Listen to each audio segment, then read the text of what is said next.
Siz Aziz Uras Yavuzoğlu. Azraz, hayat bize bir şans daha verdi.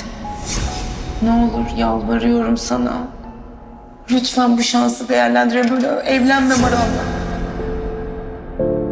Maral Karatay'la evlenmeyi kabul ediyor musunuz?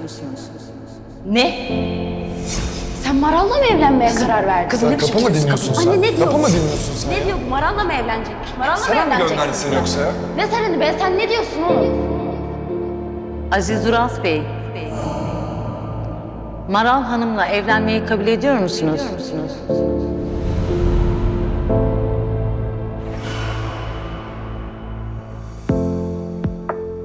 Uras Bey, son defa soracağım. Maral Hanım'la evlenmeyi kabul ediyor musunuz?